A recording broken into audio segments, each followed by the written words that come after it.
El pueblo se llamaba Puerto de las Sombras, como si alguien hubiese decidido que la geografía necesitaba un presagio. Llegué al atardecer, cuando una niebla espesa ya corría por las calles empedradas y las farolas vomitaban un halo amarillo que apenas la atravesaba. El coche crujió al detenerse frente a la casa de mi madre.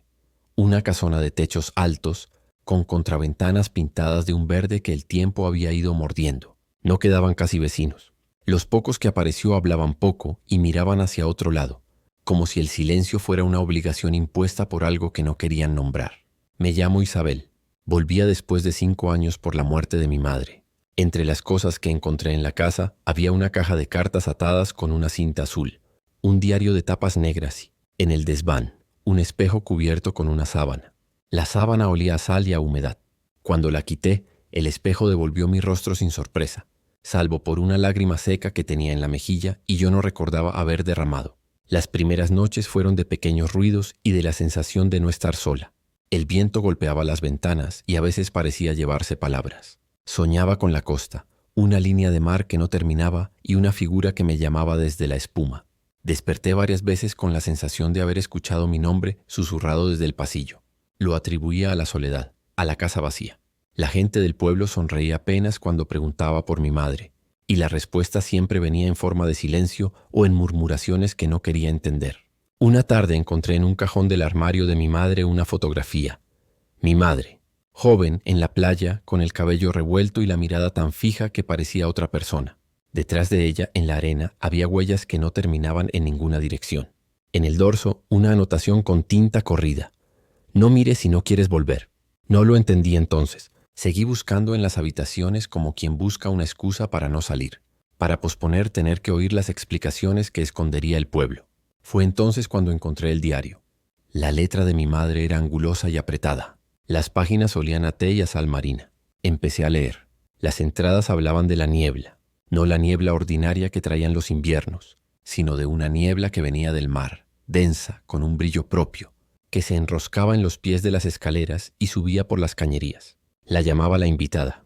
Decía que por la noche la invitada tocaba las ventanas como si fuera a entrar, que se plantaba en la orilla como un animal paciente que podía oírla cantar.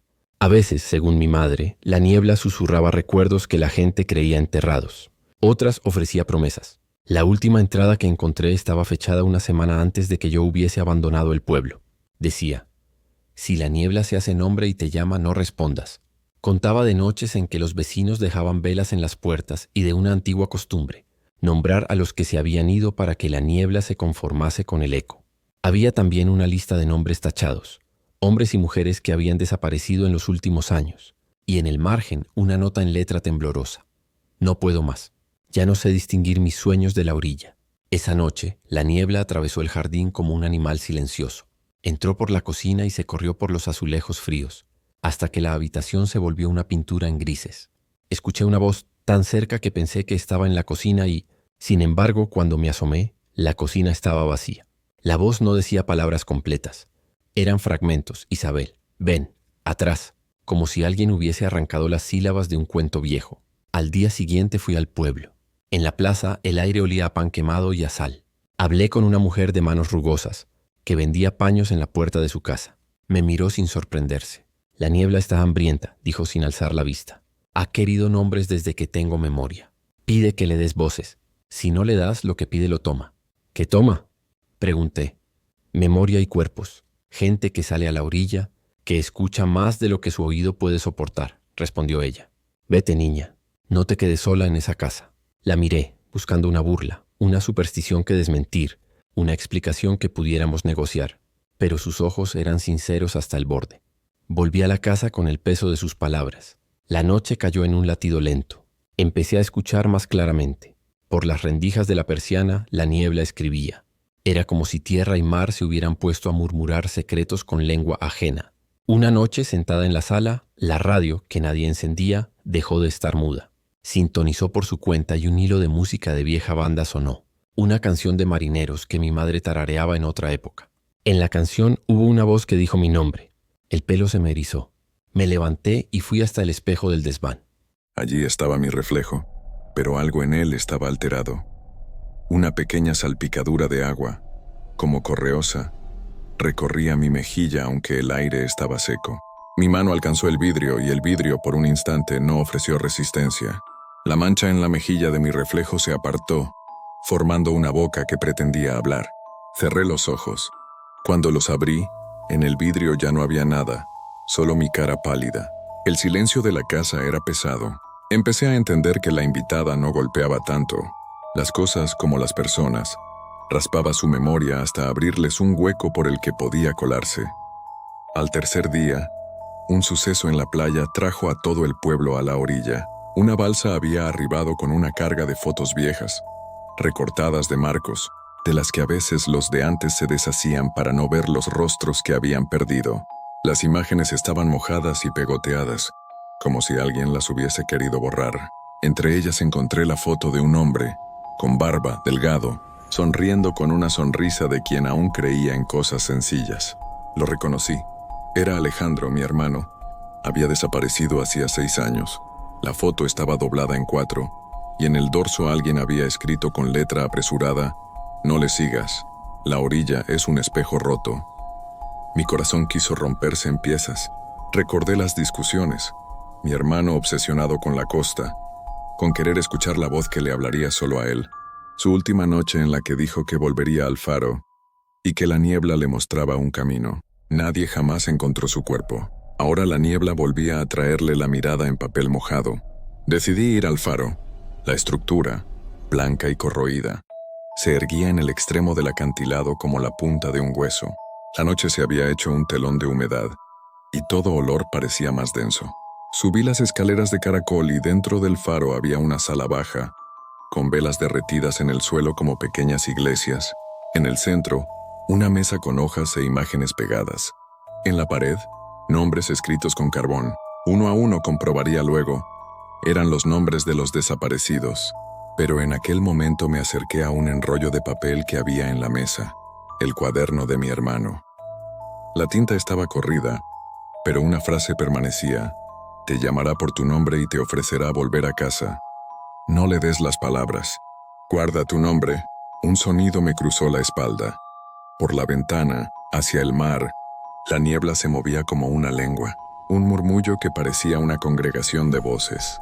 Comprendí súbitamente que lo que la gente del pueblo llamaba la invitada no era una niebla, sino una memoria vívida que se alimentaba de nombres. Cada vez que alguien pronunciaba el nombre de un ausente, la niebla lo cogía y lo moldeaba en algo que podía alcanzar la costa. Si hacías un trato, te devolvía un pedazo de verdad y, a cambio, tomaba de ti algo irreemplazable. Tu centro, tu nombre propio, la forma en que te reconocías. En la penumbra, sentí una mano en mi hombro. Me di la vuelta y no había nadie.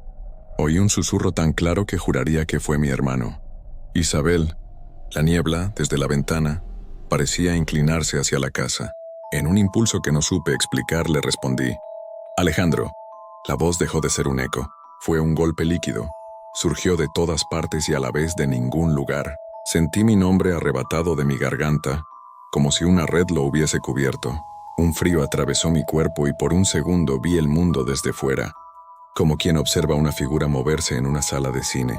En la ventana, dentro de la neblina, se formó una cara, la de mi hermano, pero hecha de agua y polvo, sonriendo con esa sonrisa que yo había amado y temido. Quiso abrir la puerta, como quien regresa a casa después de mucho. Algo en mí se rehusó. Recordé las palabras de mi madre y del cuaderno: «No le des las palabras».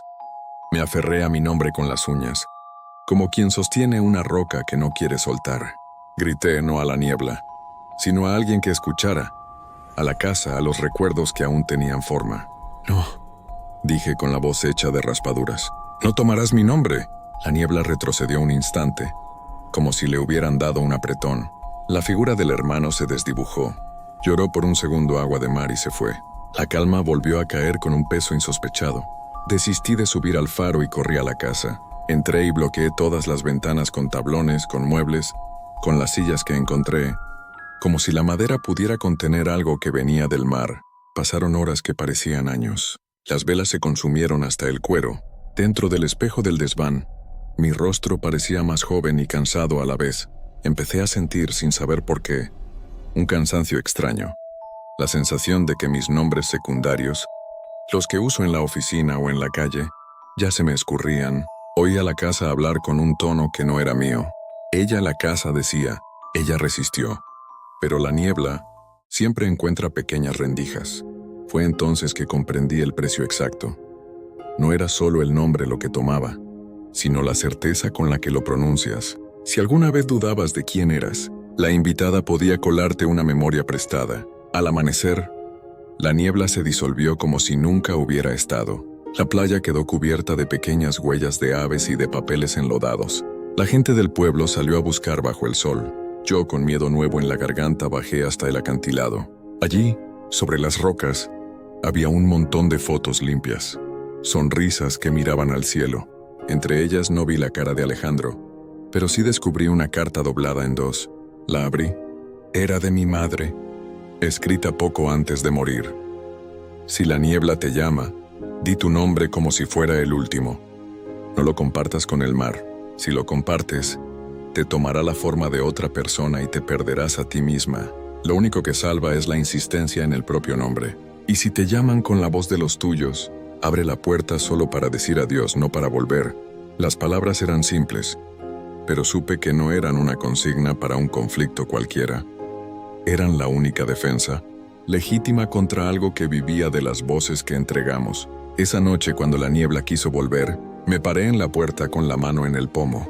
La escuché pronunciar nombres como un rosario. Llamó a los que había sido y a los que quería ser. La llamé también a ella, por su hierro. Invitada, dije con voz firme, como si nombrarla fuera vaciarle la sorpresa. La niebla siseó y me ofreció un trato. Podía traer de vuelta a los que había perdido, incluidos mi hermano, si a cambio yo cedía mis recuerdos más dulces. La risa de mi madre, la primera vez que nadé, la canción que me hace llorar. Si cedía lo mejor, recibiría un pedazo de cielo de vuelta.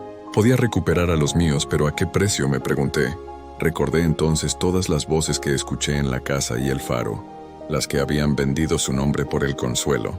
Imaginé mi vida sin mis recuerdos, sin las migas de pan que forman la identidad. Me aferré a mi nombre y lo repetí hasta que la voz en la niebla empezó a fallar. «No sé allí». Las fuerzas de la niebla intentaron varias veces, en diferentes tonos, con la voz de mi madre, la de Alejandro, la de la mujer del mercado, pero todas eran imitaciones, estilizaciones de algo que nunca podría reproducir del todo. El modo en que guardamos lo que nos pertenece. Cuando amaneció de nuevo, la niebla se fue sin haber ganado. En la playa, la gente encontró fotografías y cartas, pero yo no vi a mi hermano, no de carne. Sin embargo, en la cocina de la casa, en la taza donde mi madre había dejado el té, descubrí una pequeña nota que ella no había escrito en vida. Una caligrafía temblorosa que decía: «No demos nombres a la noche. Dejemos que el mar sea mar y nosotros, nosotros». Era un último consejo desde una boca ya cerrada. Me quedé en la casa. Aprendí a vivir con la presencia de la invitada en los márgenes. No todo se recupera. Algunos que se fueron no regresaron. Pero la resistencia de quienes se negaron a entregar sus voces creó una frontera. El pueblo cambió. Puertas con nombres tallados, velas encendidas por costumbre y, sobre todo, una nueva forma de decir adiós. A veces, de noche, cuando el viento trae el olor de sal y algo parecido a una canción, me pongo frente al espejo del desván y digo mi nombre en voz alta. No lo pronuncio con la simpleza de quien repite una etiqueta. Lo digo como quien aprieta un clavo en la madera de una puerta, para asegurar que esa palabra no se mueva de su sitio. Gracias por quedarte hasta el final. Suscríbete y comparte. Bendiciones.